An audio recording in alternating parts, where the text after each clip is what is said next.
Hey folks, so yeah, last weekend I didn't put a video up. That's because I didn't get anything. I went out to the garage sales and there weren't many, and the ones that were out there really didn't have a lot of good stuff. Frankly, it was all virtually brand new stuff. There was nothing vintage, nothing collectible, no records, no old toys. You know, the stuff I like, the stuff that's in my store. Here you go. Look around. There it is. So here in Southern Ontario, to be specific, Dunnville, Ontario, which is just on the shores of Lake Erie there, I have my shop. And this time of year, because it's September now, the kids just went back to school, the garage sales start dying off. It's not cold, but it gets a little more crisp in the mornings, and we get a lot more wet weather too on the weekends around here, so there's been few and far between. So I got nothing, so I didn't post a video. This Saturday, which is today, did all right. Got a pretty good record collection. I'll tell you the story about it when I'm over there showing you. But basically, it was a garage sale. Walked up, there wasn't much there. Had an older beat-up turntable that I wasn't that interested in, and just asked if he had records. And man, the stuff that came out, there was things like the Specials, Dead Kennedys, Black Flag, stuff you just don't see at garage sales anymore. Like back in the 90s maybe, but I haven't found this type of stuff at a garage sale like in a long time. So pretty happy with that. We'll get right to it and I'll show you what I got. So this is it. I believe there were 165-ish records. And yeah, I'll tell you what I paid for it at the end.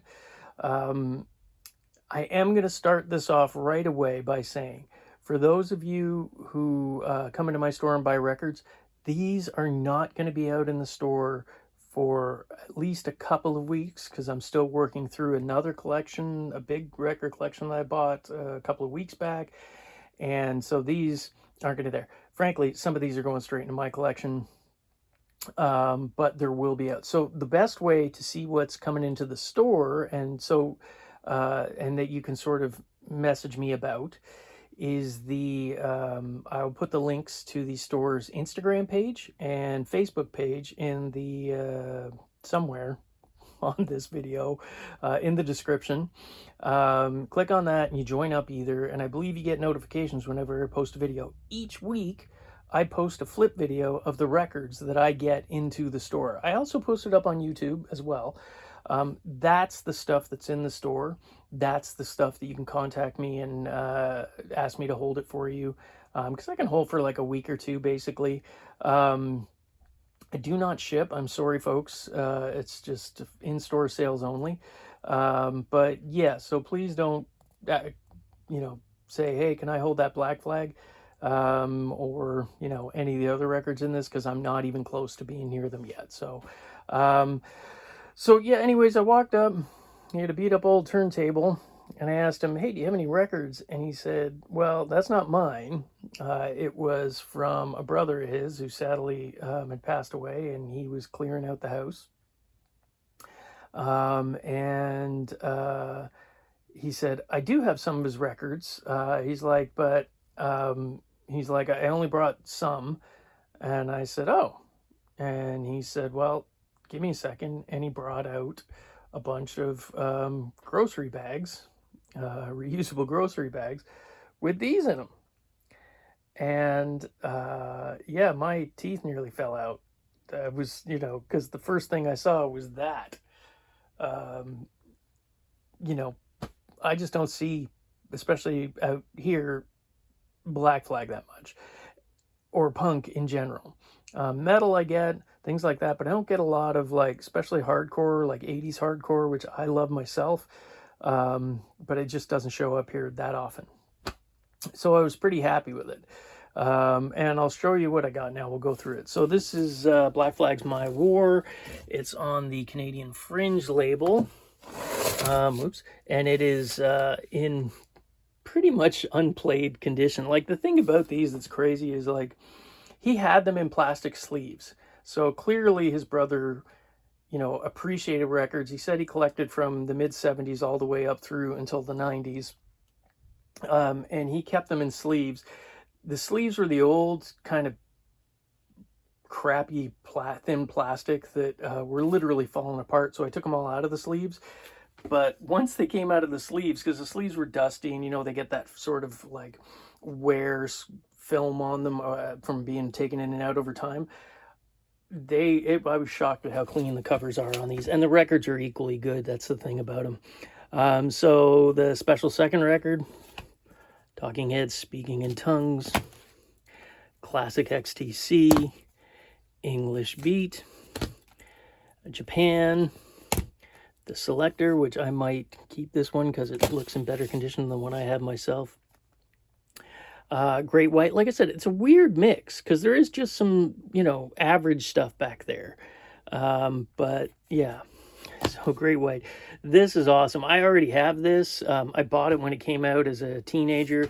It's the Cult Electric, but it's the gold vinyl edition that was, there you can see it, limited to 5,000. Oops, right down there. It's hard to do this. But you can see it's kind of like a picture disc. Let's see what's on the other side. See if I remember there. There you go. Oh, there's a bit of hazing on that. Ah, well, I got to clean these anyway. So, but still, that's an awesome find.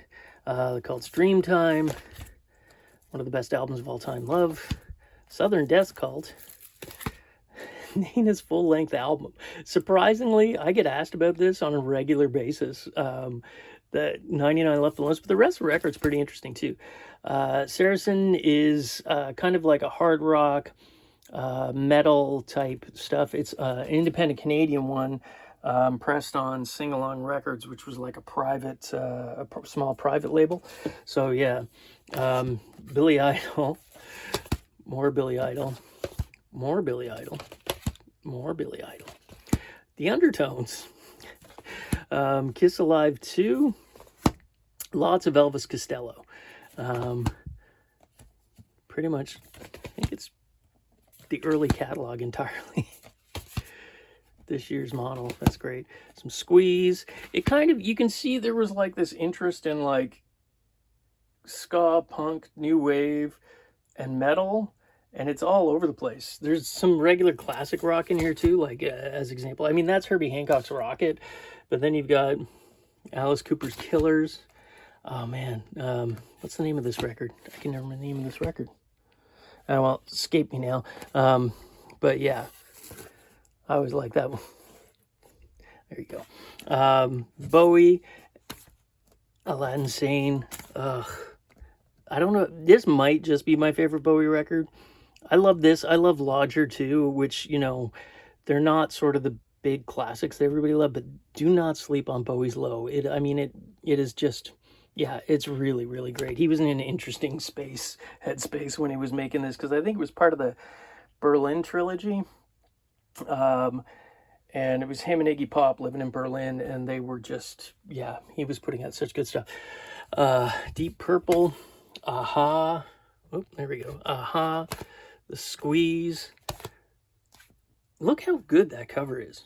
Like, look how clean it is. Never Mind the Bollocks, from the Pistols, Rocky Horror, Girls' School, like proto-girl metal, Bob Marley, Iron Maiden's Peace of Mind, Iron Maiden's Power Slave, that's the textured sleeve version original. MDC is like a hardcore band. Now this is more of the classic rock stuff back here, so you got things like Frank Soda, Robert Plant, Edward Bear, Foghat, The Tubes, American Woman, the Guess Who, Grand Funk. That one's a little beat up. And Canadian stuff. There's a lot of Canadian stuff because I'm in Canada. Sass Jordan, Rod Stewart, Ian Hunter, Morati, Trade, Cougar. I swear to God, every single record collection I have ever bought has a copy of this. I must have 10 copies of this sitting in the back right now. And I love this record, but wow.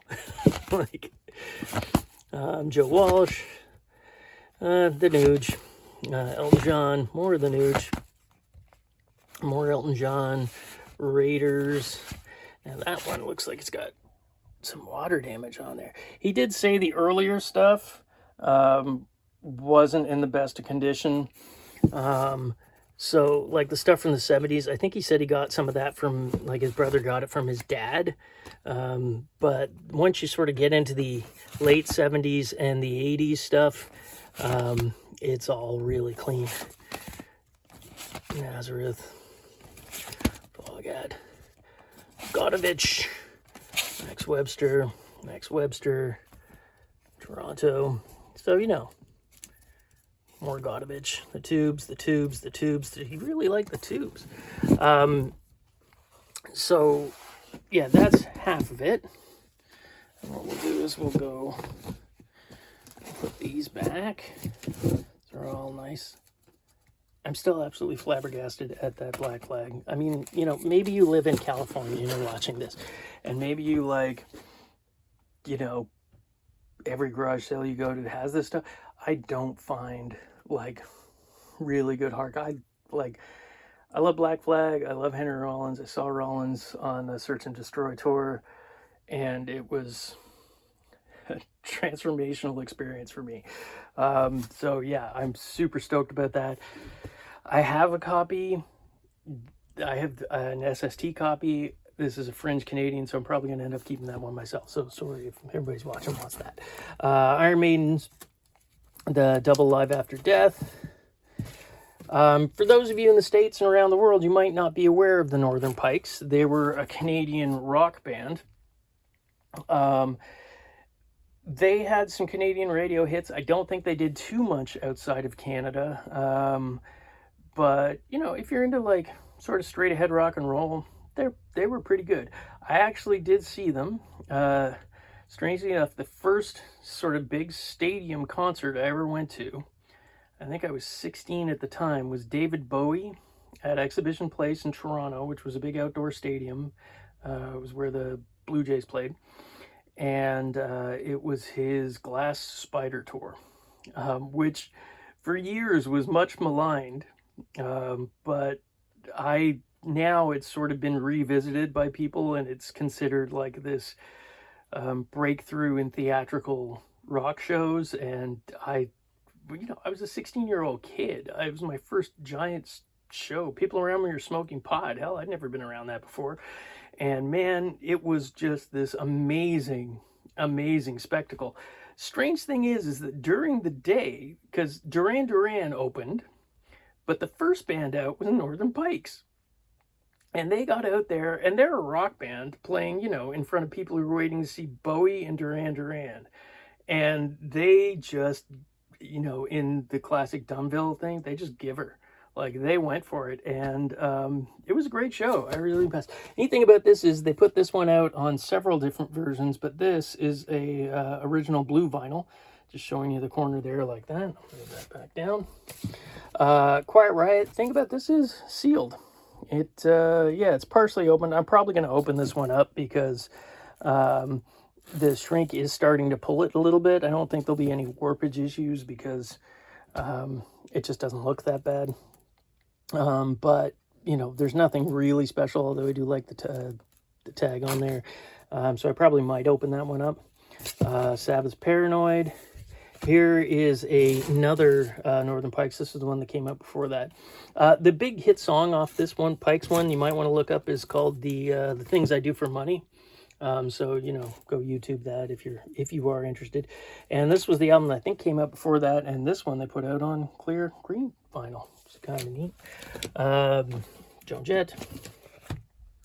This is Megadeth, Anarchy in the UK. So I don't know if you can quite see that. I'm trying to get it on there, but there's like a sort of like a holographic image on the one side, and it's a single-sided single, and then it's got some, yeah, there you go. I don't know if you can quite see that or not, but that's there. So again, cool stuff. Kind of been interested to listen to this. It's Debbie Harry. It came out in '89. It kind of got panned by a lot of people, but it's Deaf, Dumb, and Blonde by Debbie Harry, and I love Blondie, so I'm going to check that out. Like I said, there's even a smattering of hip-hop in this. You know, so here's Run DMC's Raising Hell, DJ Jazzy Jeff's Parents Just Don't Understand, the 12-inch, which is hilarious. Lou Reed. Another Madness record. Sorry. Oh, there's the other Madness record. Yike. Some Zappa. Sorry, I took some of these out to check condition on them briefly when I was going through them, but Zappa's Garage, Two Doors, The Mothers, Bon Jovi, B-50. Oh, I mean, that is such a good party record. More Bowie. This is an interesting. I believe this is either German or UK. It's like a greatest hits collection, and they must have done it for like a lot of different bands you can see along there. But that'll probably stay in my collection, so I don't know that. Jim Carroll, more Bowie, another Joan Jett. I didn't notice there were two in there.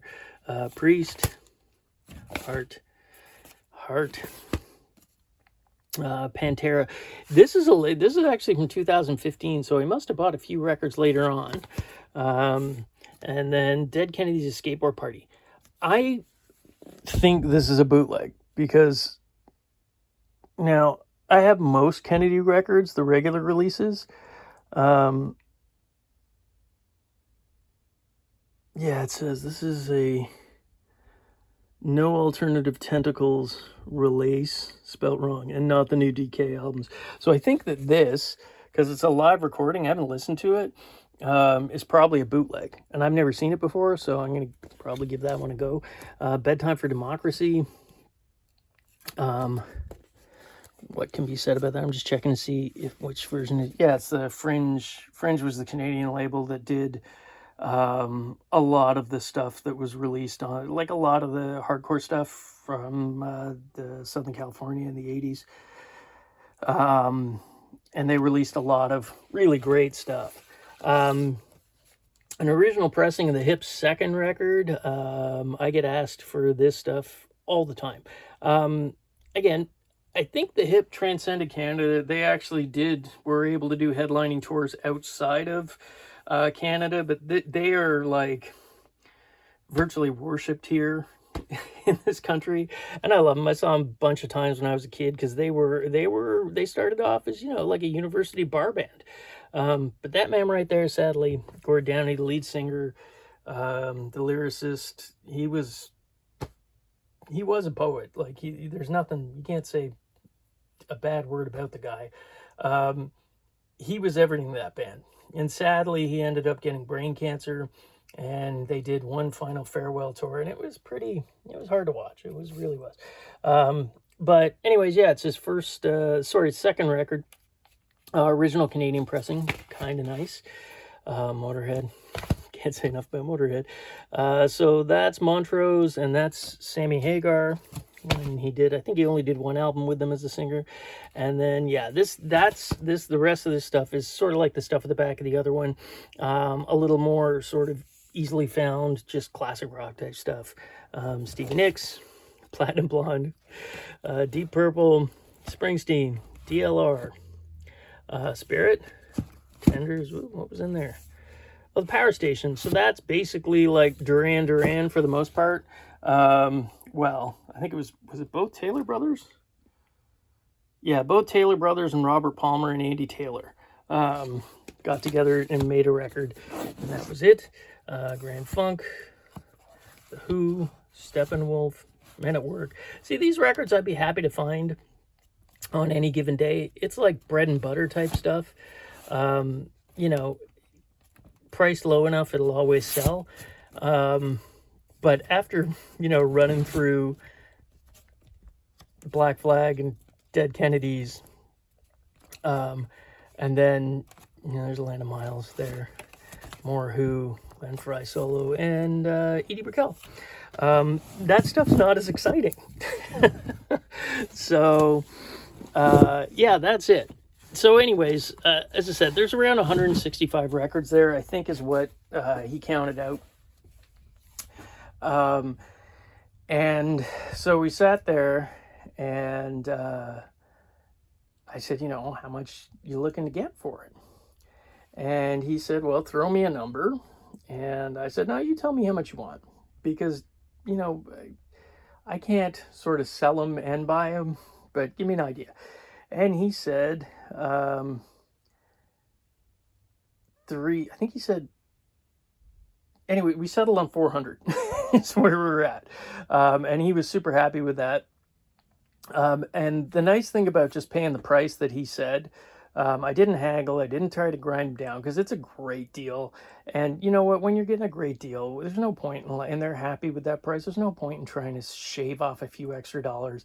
And in this case, because I didn't do that, he said, you know what? He said, I've got about 6 times more than this of my brother's collection. It's at the other house. And he said, like he knew I had a store. I told him I had one. And he said he's going to bring him into the store over the next couple of weeks, sort of, you know, as much as he can carry at a time. And yeah, so hopefully this isn't just a one-off deal. I end up getting some stuff. So that's it there. You know, it's the kind of stuff that is getting harder and harder to find, and there's stuff in here that probably I won't get again. You know, I keep going on about the Black Flag and the Kennedys and things like that, but it is getting tougher and tougher to find that stuff out in the wild. As I said, you can go on Discogs and buy any of it. You can go into bigger city record stores, and you're probably going to run into that. You can go to record shows, and you're going to probably find it there too. But finding it out in the wild, that's a tougher gig. So pretty happy with this. I'm going to try to cut this short because I tend to blabber on at the end. But if you do like this kind of content, and I usually put a weekly video up when I find stuff, maybe think about subscribing. That'd be cool. You don't have to. Like, I'm not the boss of you. But if you guys do have any comments about this kind of thing, just leave it in the comment section there. And again, this stuff is not going out in the store for a couple of weeks. So please don't message me asking, hey, can you hold this for me? Can I hold that for you? You can do that with the videos that I put up on the Instagram page for the store and the Facebook page for the store. Just feel free to message me about those ones. As I said, I've got at least two weeks before I probably get to this type stuff. So, all right, there you go. We'll leave it at that. Hope you're all able to find some cool stuff in your digging. Bye.